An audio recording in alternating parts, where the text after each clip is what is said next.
to talk a little bit about exploring 21st century classrooms, discussing expectations and challenges, especially BYOD, understanding our students and connecting with others who work with similar equipment challenges. We will try to keep our babbling to a minimum so that we can have lots of good conversation with the whole group, okay? Starting out, yes, get out your phones, do the thing. Yes, ma'am. Do the thing, do the poll everywhere. I'm hoping it works. I think it's active. It's always a moment of, How to do this? Technology is hard. Technology is hard, and we try to do it to our faculty and students all the time, right? So what features would you like to see in the classrooms 2030? So just 6 years down the line. Put in some stuff, don't overthink this. Ooh, I think we need to be registered. That's not It's not letting us. Yeah, but it, when you skip it, it does it. I did skip it,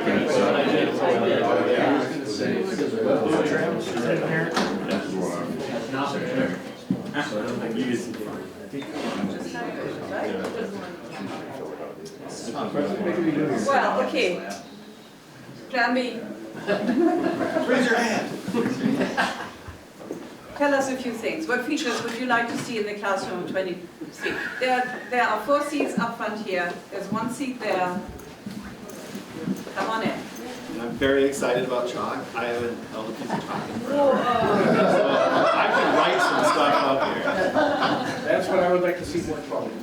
Okay, more chalkboards. There we go. More chalkboards. I would like to see good UX design, minimalist UX design.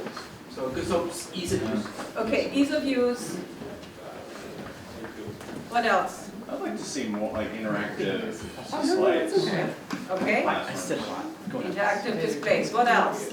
Virtual reality. 1 seat up front here. 1 there. Be brave. /AR/AR. The chalk doesn't go everywhere. Or does it? Maybe it's the magic Korean show. What else? I'm waiting for 3 more responses. 3 more ideas for the classroom of 2030. No more cables. Okay. Wireless everywhere. Oh, yeah, that's what. I want to see what's up there on my device so I can see. Okay. Cool. Thank you.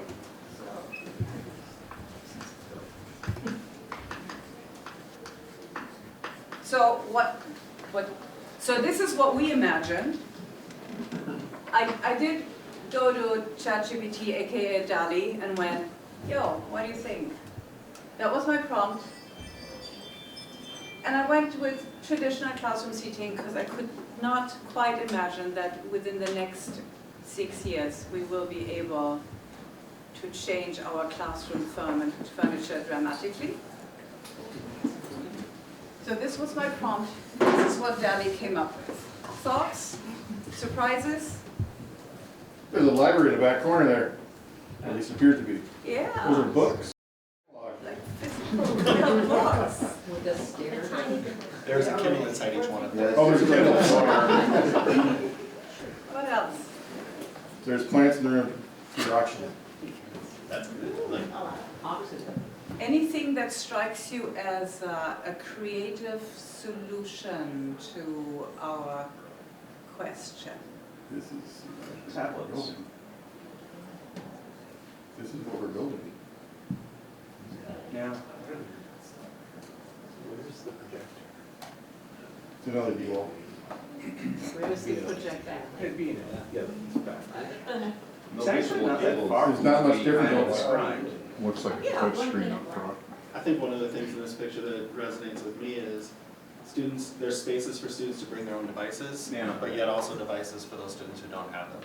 Because we know even now, 90% of our students have a device, a laptop even, but it might not be able to do what they need it to do, it doesn't work in the way that they need it to work. But for those who do, they would rather use theirs, so we need a balance of space for those students. Does one of the students have some kind of wearable technology on Yeah, there? there's two wearable tech in there. Two of them. So the virtual reality stuff that you were talking about, yeah. I guess the one thing that surprises me about it is how two-dimensional it still looks. And that I've always said that the future will be called flat screeners, because we just always looked at things like that surface. And there is a little bit of the AI component in there, I mean, as far as the VR component in there. But it's still surprising that how much of it is that rather than Very similar. It doesn't I actually like look the very really small one. futuristic. No, it doesn't. It doesn't, right? It doesn't. So, you know, I gave it a different example because I was sort of going, that's kind of boring classroom, right? Everybody has a design. So I changed it a little bit, saying I want to see collaborative seating and individual study/work corners. And it gave me this. And I went, okay. My takeaway, especially after the conversation that we just had in the other building, was that AI is an interesting tool. We are still the experts, right? It may give us starting points of ideas. It cannot give us the ideas yet. Right? So this kind of thing might look boring to us, but it might also give us a couple of moments of, that's thought about quite that way. So I can now go down that rabbit hole, right? I mean, my takeaway is the green wall idea, right? the living wall. Which I'm sure you've seen in other places. I think Steelcase has a green wall component somewhere, so. Here's another way of thinking about it, which to me is like, what is this, a subway? But, Mission control. yeah, so really kind of weird. So, So when you talk about classrooms, we have to, and I think that as we use AI in the future, we have the idea that we have to create structure for it. Ethics was one piece of it, but realistically, if we're going to design spaces like that, we need it to understand the more subtle challenges that we have. And so what I put up here is our design philosophy for the classrooms that we have on our campus. And I'm not going to read through them all. I don't even, that's too many words. I don't even like to normally put that on the slide. But the point is that while ChatGPT is powerful, I don't know that we can write a prompt that just has everything that's right here in it. It's going to have to be a series of prompts as we design, which is exactly what Wiebke was saying. We have to have the ideas. It helps us. We take those ideas and we build on them. We take those ideas and we build on them. And then we can present something. And I think one of the cool things that as we work through all of this is we need to share that with our campus. And on our campus right now, we're building a brand new classroom building. And so we are in a fight right now, as we always are, about what's the size of that classroom going to be, how many seats are going to be in that classroom, and oh yeah, they should all be collaborative, but we can't actually fit collaborative spaces, we just need more people. So we can't have collaboration, but they should all be collaborative, right? That's the common battle. I'm trying to figure out how to use AI to help shift some conversations so people can understand space. But realistically, it's a big challenge. You can go to the next slide. And as you all probably heard just before, we don't understand our students, but our students have a certain expectation. Guess who's been working on the couch for the last 3 years when they want to take a class and work on homework? They don't want to sit in chairs like this with a tablet top where they can barely have a drink and a book and a tablet and whatever else they might want. We have to think about that as our students are customers. I know that's a bad word to say, but they will talk with their feet. There are online schools that are probably cheaper than most of us. There are lots of other places that they can go. We have to provide them a comfortable, safe place where they want to work. So, and I'm not going to get into the tangent, but we teach our children pedagogy. You know, we teach them like they're children, but they're really more adults. They're kind of this in between, and they need to see value in everything that we do and feel comfortable in the spaces. And that's a shift mentally for our campus, and it's going to be a long conversation. So just wanted to throw in a few more data points at you. So EDUCAUSE, as I'm sure many of you are familiar with, has this sort of biannual study. 1 year it's for students, 1 year it's for faculty in terms of how they think about, how they want to use technology. So this one was 2023. And so just a couple of things to remember: student expectations. When students are permitted to choose their own modality for engaging in course activities, they are significantly more satisfied with their hybrid course experiences than students who are not permitted to choose. And the key piece here is the option of choice. It is actually not that they are going to use the technology so much, it is that we are providing them with a choice, which is one of the key factors for intrinsic motivation, right? If I want you to do something, you need to see the value in that, and you need to have some agency with it. And so if I can give you a choice of some level, then you will be more interested in doing this. Students with disabilities and impairments are significantly less satisfied with their technology support, especially when we don't give them choices, right? Because that choice that we are not giving may very well be the only way that they can successfully participate in the class. And the last one came not from EDUCAUSE, but from our own survey of students. The one that blew my mind is, if you are a white male, 85% of you think that technology is great, applies to the class, and works no problem. 54% of anybody else thinks that. So that's a huge thing. We don't know why that number came in that way, but it blew our minds, and we're working on trying to figure out what that means. Is it that they don't have the skills? Is it that they don't have the devices? They don't have access? I have no idea what those populations' challenge is, but we also disproportionately serve that population at our solution center. Of all the students that we helped last year, 5,000 and some, we double what our campus is for underrepresented populations come to the solution center for help. So we're working on figuring that out. But understanding that is what can help us when we're designing these rooms and working with faculty on how you're going to use technology in the spaces. We have to understand that there are very different perspectives, and we need to come at them from many different perspectives. So just a sense of, again, that same EDUCAUSE study, if you had a choice, you were more satisfied. If you did not have a choice, you were dissatisfied. One thing we did find that I found was interesting, we surveyed our students about high flex courses. They all love them and want them, or no, they said they love them, but they really want face-to-face, but then they choose high flex. Like, so many students are like, I need face-to-face, I need that interaction, and then they're never there. That's true, the system. It's really crazy. I don't understand that either, but that is something that is born, but they want the choice. Yeah. They want the choice. So another piece, and I wonder what it says up there. There we go. Overall satisfaction with technology supports and services by reported disability. So this is just follow up on these students with disabilities and impairments have a harder time. You see the difference between all students satisfied and students with disabilities, how it changes depending on the different types of disabilities that they're working with. We are designing for a healthy,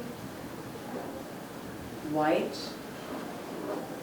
male person of a certain size. And I'm stressing the size as well, because here at Carleton, many of our classrooms still have these tablet chairs. They're a little better than the tablet chairs that I've seen in other places, like the previous place I was working at, that shall remain nameless, where you still have tablet chairs from the 1960s. And one thing to remember is that the average US citizen has gained at least 20 pounds between the 1960s and today. And so if we are offering them 1960s furniture,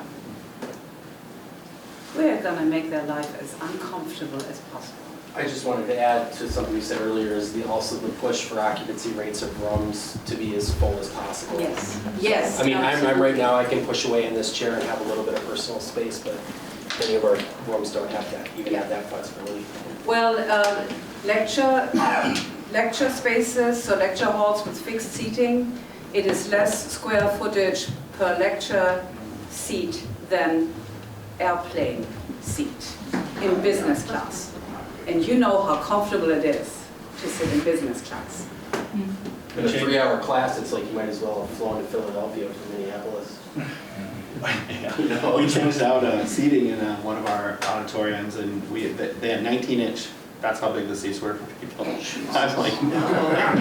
And so we sat in our meeting, and they were like, well, we could just do some rows of 19 and some of 22 and whatever. Because I was fighting for 24 the whole time, and I did not win. We got to 22 for everything. But I'm like, you know what? Let's go have our meeting in that room.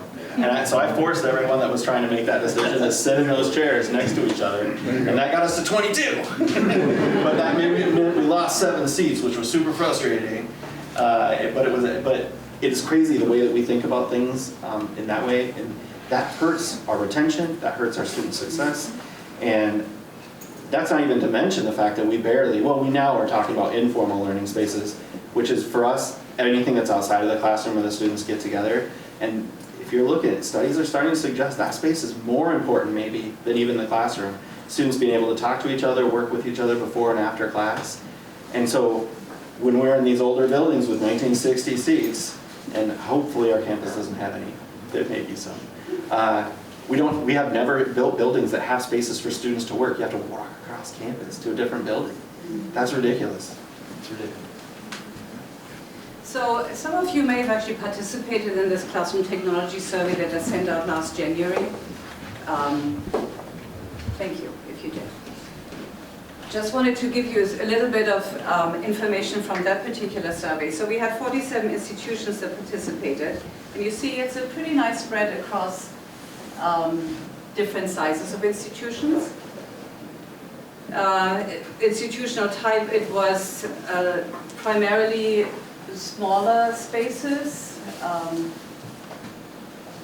partly maybe because of some of the vehicles of distribution that are used for that particular survey. It went out to the learning design, EduCourse group, the small colleges, EduCourse group, the pod network, one other one. Actually, I think it might have gone out to MCUAV as well, because I asked one of my colleagues, Brian, back there to share it with everybody.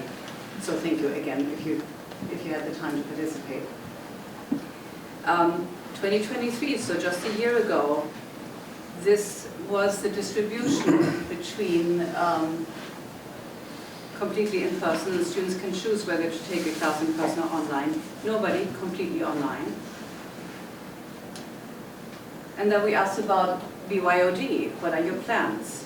So notice last year we were not quite at 50% of, we will still keep computers in your spaces.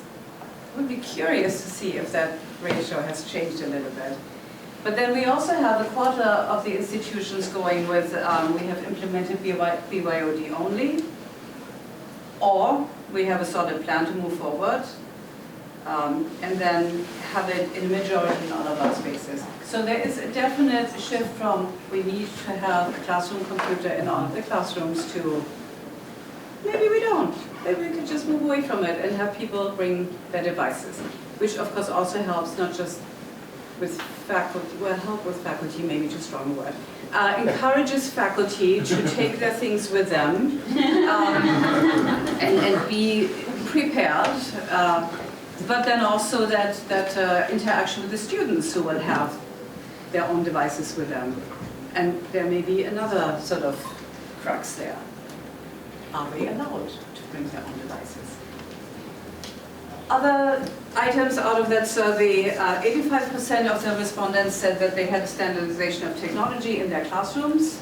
A couple of ones like, I wish I had, but you know, the 85% is good. Zoom was the preferred video conferencing solution, surprise, surprise. I will be interested to see if and when and how that changes when Zoom decides to change its licensing agreement. Preferred wireless presentation solutions were all over the place. And then finally, also a sense of the planning, you know, how do we plan classroom technology? A few are using EDUCAUSE's learning spaces rating system, just a show of hand. People familiar with that? Whoa, we need to have a session on that. Okay, good, good. You know, maybe a version of it.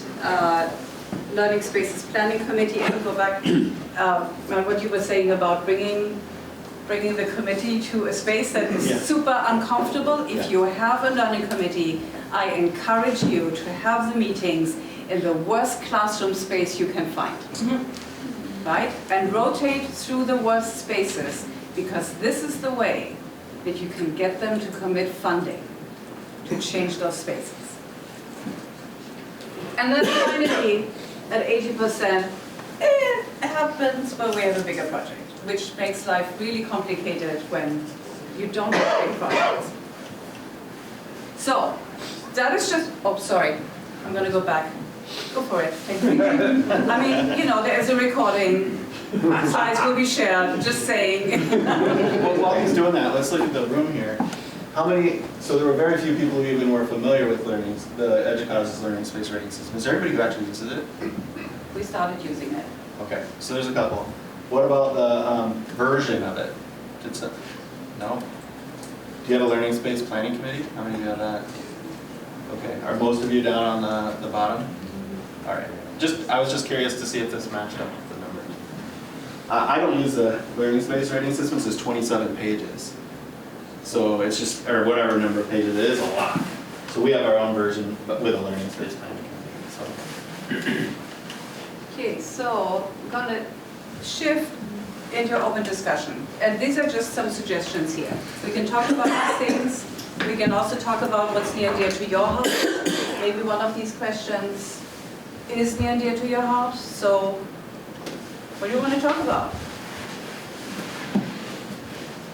I just wanted to make a quick comment that, like while we were in this meeting, I'm getting emails from deans about, we're moving to a fully BYOD solution over the summer for our classrooms. And so the must-have features for the BYOD design is interesting to me, but for us, it's really having a wireless medium and having the appropriate dongles for our HDMI hookups in the classrooms. And then, if possible, implementing a solution where we can have some mobility for the instructor to move around, which is difficult when you have a wire-whipped podium like you have up front. Yeah.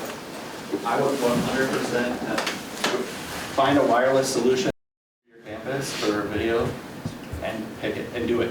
Yeah, it's actually, we use Kramer Media, we use a mix of Via, Air Media, and Zoom, and it's mostly Zoom and Kramer. And I'm pulling Kramer's out of anything that has Zoom, because why would he just use the Zoom option? But it's just as reliable as an HDMI, and honestly, an HDMI breaks more than I think my Zoom breaks. We struggle a little bit with, that's why I brought up UX design in the classroom, we struggle a little bit with usability with faculty. Any barrier, if it's go to a host name, go to an IP address, any sort of stumbling block throws them off. So what I'm really hoping comes around fairly quickly is something as easy as Miracast, where it's very quick, Windows P, bam, you're up on the screen. Are you primarily Windows campus? We're a mixed campus. 70-30. 70-30, but we're using Air Media. So that would be ShareLink, sorry. That's a challenge. We are a totally laptop campus. So there's a few computer labs that have a computer desktop at the teaching station, but the rest of them do not have that. Part of what we started to do when I got there was, okay, if we're going to be that laptop campus, we also have to have wireless transmission. We have to have that. So we went the Air Media route, and it's worked out significantly well. The nice thing about having the option, and again, always options are great, is that we still have, you can plug in, you can use the plug-in HDMI, and we have adapters there. But truthfully, we're still trying to push, and we will continue to push, the idea that this is all wireless. We need to move that way. Yeah, all right.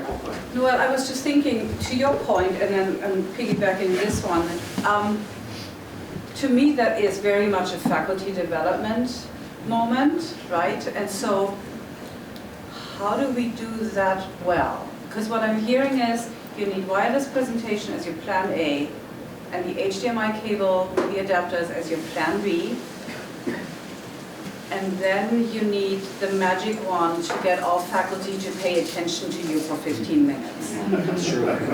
So how does that work for you? That's a particular struggle for our campus up in Moorhead, given some union issues with IFO. I actually personally work in our faculty and professional learning center on campus, trying to help people teach and learn these technologies.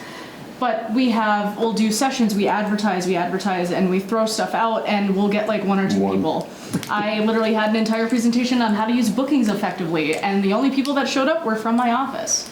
And so it's, how do you engage faculty and make them understand we're trying so hard to give you guys the tools to be successful, but if it's not anything concerning their PhD or, you know, what they did in their doctorate program, they have no interest. That's a struggle everywhere. We're just trying to get people to even figure out how to use D2L, and they can't even do that. It hurts, yes. It's like, No, absolutely. come on, really? Absolutely. The one person attending is not uncommon. It's every year, every beginning of the semester, we have a week beforehand, hey, we got all this training. Crickets. One person. And we do 40 hours of training in the classroom building that week. And we get 30 people, which I consider good. 30 people. Do you provide food? No food. In the beginning, I did punch and pie, and there was like a lot of people that weren't faculty that came. But in the end, it takes time. It takes consistency across all the rooms, and I think that's one of the things that when I talk to a lot of people, a lot of classrooms aren't the same across people's campuses. And our belief is if you walk into one room, it should be the same as every other room. Yep. So once you do train them and show them, you have to make sure, have the budgets to make sure, which is another fight, that you have consistent working stuff in all the rooms no matter where they're at. Because as soon as it doesn't work one time, they default to a simpler method. And then you really have to have somebody who's responsive. Within 5 minutes of a problem, has to be there. So one possibility that I could offer is, this is a bit of a luxury moment. But if you have the luxury of building a new classroom building or building an innovative space that people want to get in, right? That training becomes one of the conditions to be able to have your class in that space. And then potentially priority scheduling. Are you gonna go, wow, that's gonna go over like, right? But the key there for me is then you can build on that success, and it gives you both data to change other classrooms because more people will want to teach in these kinds of spaces because these few people that you handpicked potentially, so that you know it's going to work out, can tell other people how to do this. But it also gives you gives them the incentive to spend 10-15 minutes to remind themselves how the technology works. Again, it's not foolproof, but using the moment of something new on campus that has value to them in their curriculum, in the way that they're teaching their classes, find those moments and use them for this. I see this also as tying back to what you were talking about earlier about high flex, flexible, whatever we're calling it now, and how students are choosing, they want the choice, right? They want the choice, but then, they're like, oh, but I want to be in a classroom. They see the value in that. But then they choose the flexible course, and then they choose to sit online rather than in the classroom. And I see this as, you know, when you have instructors that 60 to 80% of their curriculum is all reading and writing, well, yeah, as a student, sure, I can read and write when I'm sitting at home, right?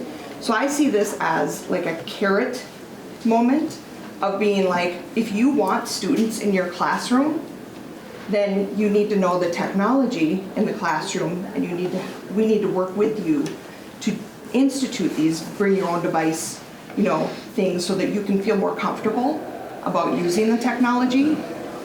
and therefore get more students into the classroom as well. Absolutely, yeah.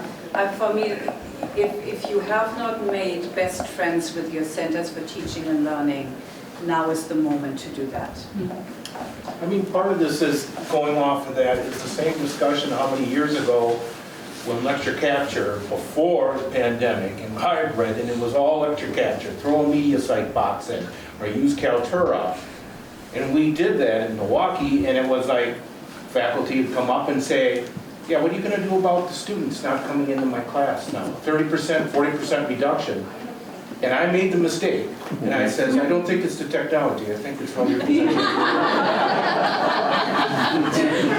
I never talked to that faculty member again. But beside the point, and I think that gets to a part of it, is if you're comfortable with the technology in the room, you don't look like a fool. That faculty member doesn't look like a fool when they walk in. And because that first day, that second day, that's the credibility day, all right? Boom, that credibility for that faculty member is gone. That student says, I'm not going to learn from you because you don't even know how to push the button on to get this room up and running. So standardization across your facility is really paramount. And it doesn't mean that every room has to be the same, look exactly the same. The touch panel doesn't need to look exactly the same. But when they look at the touch panel, oh, I know I need to touch here to make this happen here. All right, whether you're in an active learning space where you've got 6 pods out there, it still needs to be as simple. And it's how much time have we talked about years of web development? How many clicks of the mouse before the person actually leaves the website? It's the same in the classroom. If I've got to push more than 3 buttons, that faculty member's done doing anything in that classroom. All right, so raising the comfort level of that faculty member in the room is very critical. And we do know they're not coming in for the pre-training. You guys are up to 30. So we're producing real-time videos on our classrooms, and you go here. Or else, if we've got a touch panel, we're actually incorporating, when you go to press the Air Media button, because that's what you want wireless, or the dialog box comes up off to the side. This is what you need to do, just as a reminder. So things that are real-time, and getting to the point where our faculty are in a real-time mode, because that seems to be what they're in. They're in a real-time mode. They're not in prepping themselves. And I just want to bring in our keynote again. Karen was talking about relationship building. This will be helpful, right? You had your hand up earlier. Oh, yes. Well, we have to back up a tiny bit, but it was about working, well, it's the same thing, I guess, working with faculty to get them to understand technology and get used to it. I work for multiple campuses for part of the Learning Network, but I reside at Minnesota North College, which is 5 colleges that are merging, because it's ongoing, and we're like 2 years in, I think, or whatever, but it feels like forever. But I was part of, even when it was Hibbing Community College, I was part of the faculty-driven room technology committee. Sometimes I was the only IT guy there. So the benefit there was being able to give them ideas of what's out there, because they didn't know. Or they'd sometimes come up with ideas that were just like, where did you get this from? Because it's not going to work.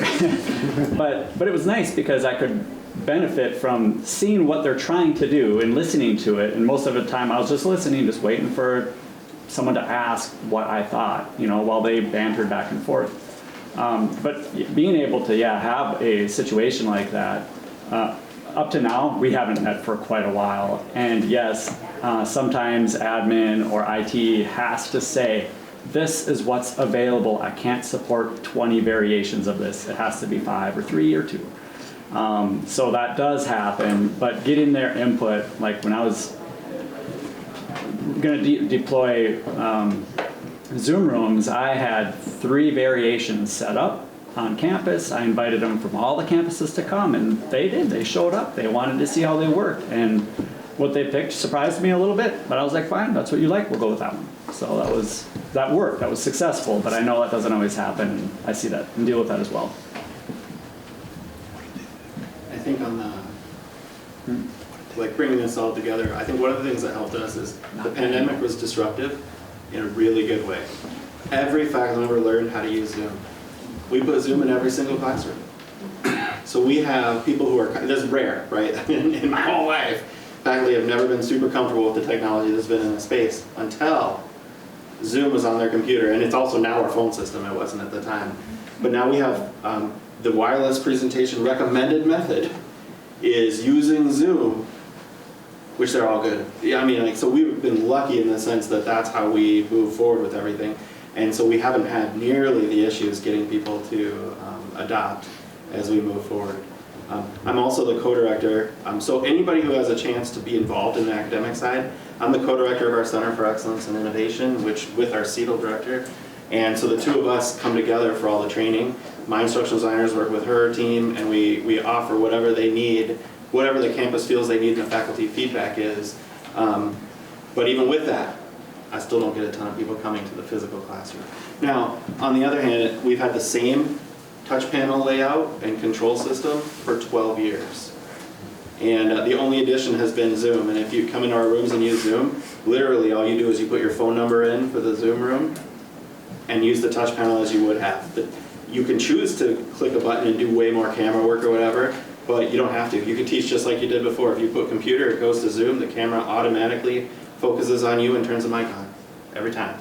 So, because our goal was it needs to be as simple as possible if people are going to teach in there, and that's literally the simplest we could do. Those of you who are in the system, mid-state system, and have to deal with EMS and the scheduling, ideally I'd like you to just push the class, but it turns out that's not going to happen. So that's the simplest that we could make it at the moment, and then it just gets recorded and dropped into their solution. So we have a confluence of events that actually made it really nice with the pandemic for us to make some of these adoptions happen. We had kind of a quick solution to that because, again, we were a laptop campus. And so we had already had pushing teams at that point. And it was kind of funny because people dabbled in it, but then also when the pandemic happened, obviously they had to start using teams, and then they started realizing, oh, this is great for file management, all this. And so, but looking forward to it is that we were still using, because we had our laptops as that conduit to that. And that's where you have a solution in your room. That's eventually how we're going to do our next building, is that you would come in there and your class is already scheduled, it's popped up on there, and you just press that. And then if you want to add your laptop as far as sharing content, you can, but it automatically is recording, it automatically is pushing it to a situation where somebody else can be in a high flex style.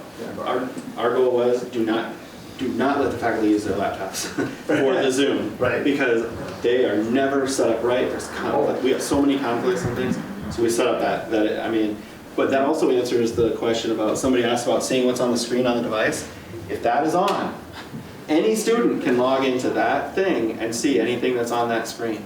And so that's another thing that we are encouraging in our classrooms is use Zoom, even if there's not a single student out there. Yep.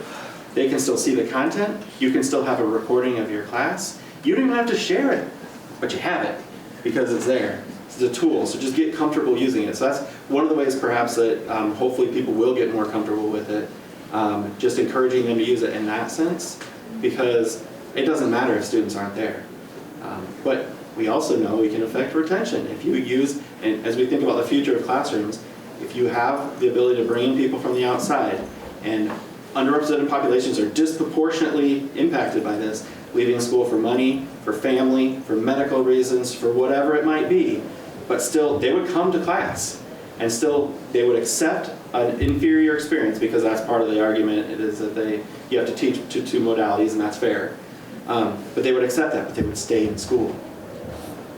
And so we have to think about the tools that we have and how we can make students flexibility, which is what they want, make it work for them.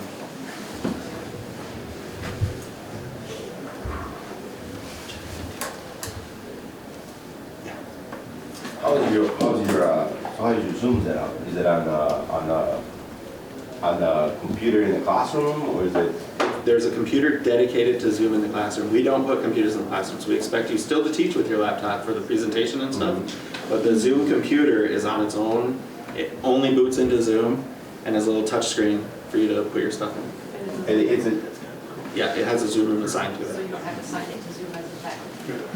And so how is the class set up, like for that specific class? Let's say you teach at 9 a.m., I teach at 10, I come in the same classroom. You use your Zoom room number, We had everybody change their Zoom number to their phone number, so they could easily remember it.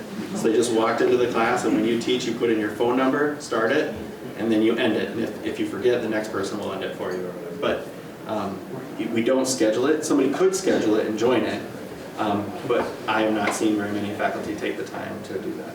And that's what my question was more so is like on the scheduling for that specific class. Like what we have is their class is already there.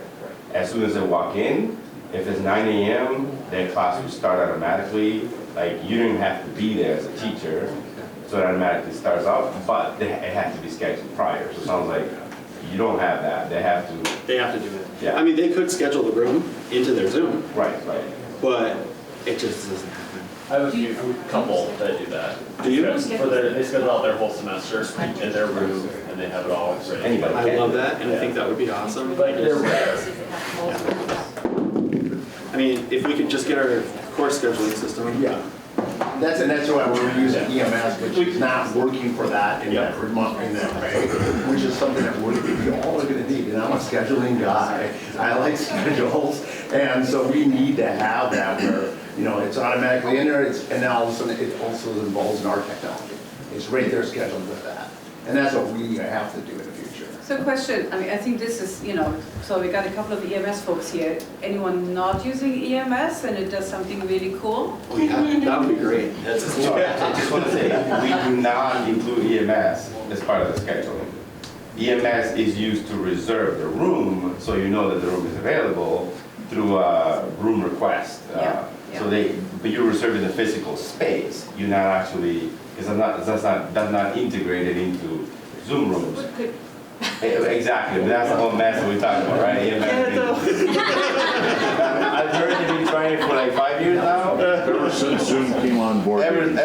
Someone put mid-state here, where are you? So we do not use EMS as for the meeting itself, the class itself. You have to reserve the physical space. You have to use Outlook for that. Like you use a calendar, you use a regular calendar, and it is. And then obviously the recording gets attached to the meeting creator, and the recording is saved to that, automatically uploaded to our main space, and blah blah blah. So with that in mind, in the presentation goals, I think what we're hearing here is we probably need to have in the future some kind of way of having students come from the outside, easy wireless presentation. What are some other things? If you have a secret on how to make a small space be collaborative but still fit a crap ton of people, I would love to hear that.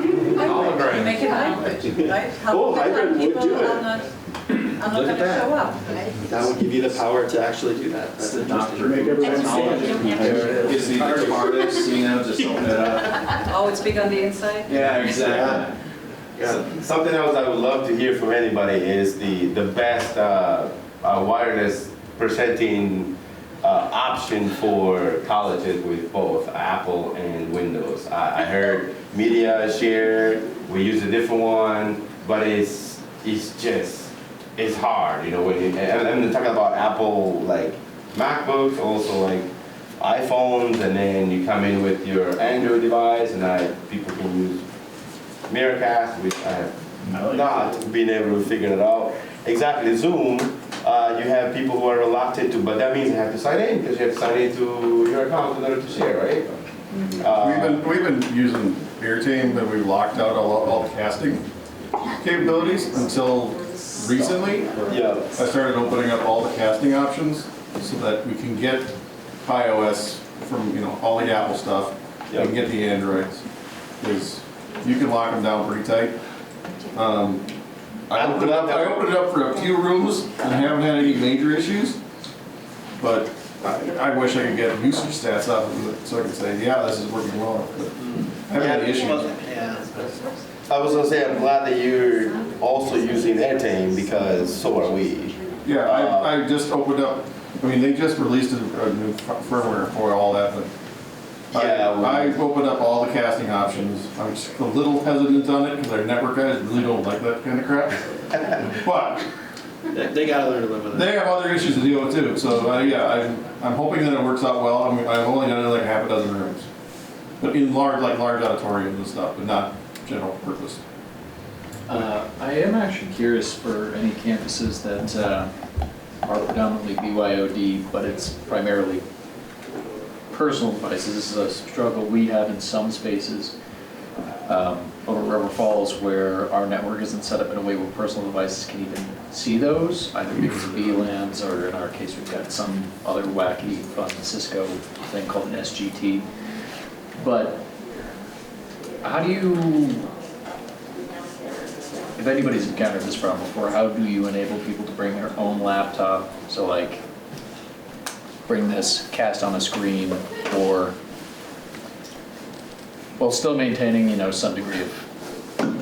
Is SGT, is that when you can't see other things and there's something? Yeah. 802.1x basically. Yeah, so we have like a different one that we did, our audio was on a different subnet, and then we opened it up so that you can connect to it then. So if you're on the regular Wi-Fi, then you connect to that AirQ device. Because otherwise it was on the same subnet. We're using Solstice pods on a VLAN that is not outward facing, but there's a tunnel going into that VLAN. Yep. I don't know, people are on edge room in ours, and they present wirelessly. I don't know how it works. Networks are beyond. I was going to say, I think maybe our setup's a little bit. It's not just like a subnet VLAN thing where you can make a tunnel, make a pipe in there for a personal device to get through. It's weirder than that. It has to be a choice by probably whoever's leading networking, because in my experience, that networking is going to lean towards the most secure thing that they could possibly think of, that 4 people out of 100 can connect to. You have to have somebody that's going to be able to say to them, no. Yeah, that was my follow-up question, is how many of you have an extremely authoritative network director? Aren't they all? Yeah. You just need, if you're not in IT, you just got to get that. If you're in IT, your CIO just has to push down, or whoever's leading the networking team. You got to find somebody good. But you do have to make. I mean, all 3,000 of our classroom pieces are all on our network. Everything is on our network. When it's down, you don't present on our campus. That's right. And but it has only gone down once. But Sorry. But with the rise of cybersecurity threats, they have to do this, right? And so I think there is also this conversation that